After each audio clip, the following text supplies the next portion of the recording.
Our reading last week from the book of Judges left off with the reading of the story of our only female judge, Deborah.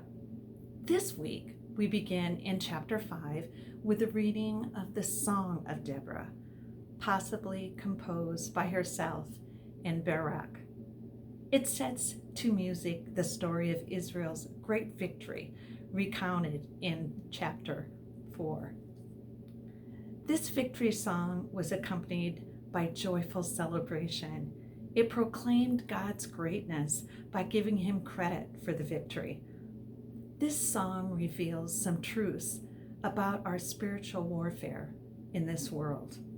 Number 1, we must be willing to fight.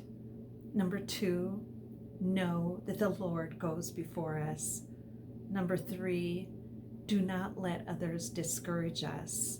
And finally, victors turn darkness into light. The people had peace for 40 years with Deborah as judge, and then were put in the hands of the Midianites again. The Israelites hit rock bottom before turning back to God. As we read in chapter 6, the angel of the Lord came to Gideon, a farmer, to become the next judge. Gideon was an unlikely candidate for God's Hall of Fame. When God called him, he was hiding in a pit where he could thresh his wheat without being seen. When God called him, he raised questions instead of trusting promises. He hesitated in obeying God because he wanted more proof. Immature faith needs signs for reassurance, while mature faith takes God at his word and obeys.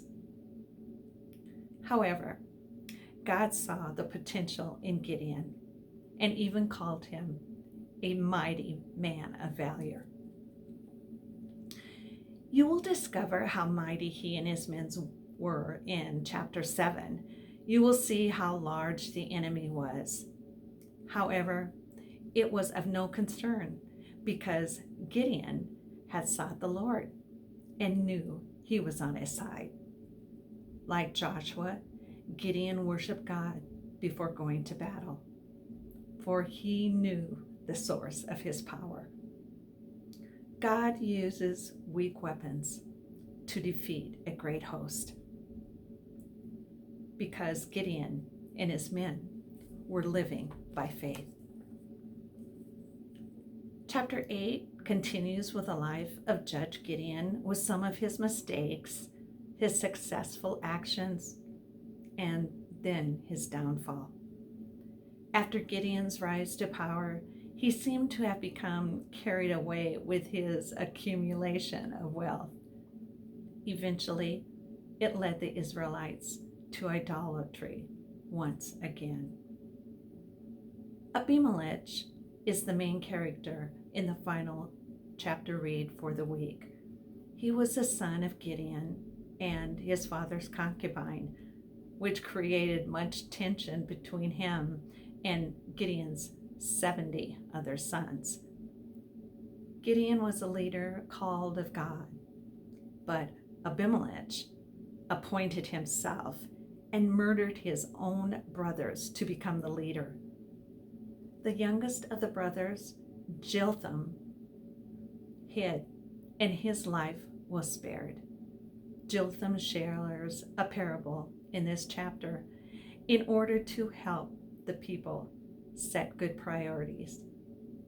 In the end, Abimelech's sin caught up with him, including a lot of damage to the whole family. The stories of these judges are quite interesting. Do you ever put yourself in their place and think about what it would be like? I would not have wanted to have been a judge at this time. One thing, though, that I am receiving out of the study is to seek God and ask for his help, for he will not let you down. Devotions are posted with each chapter read. this week, and they are written by Bart and Mindy. More Judges next week. You will have to check in because Biblical Shakers makes reading the Bible way more enjoyable for you. I pray the Lord will put a hunger on your heart.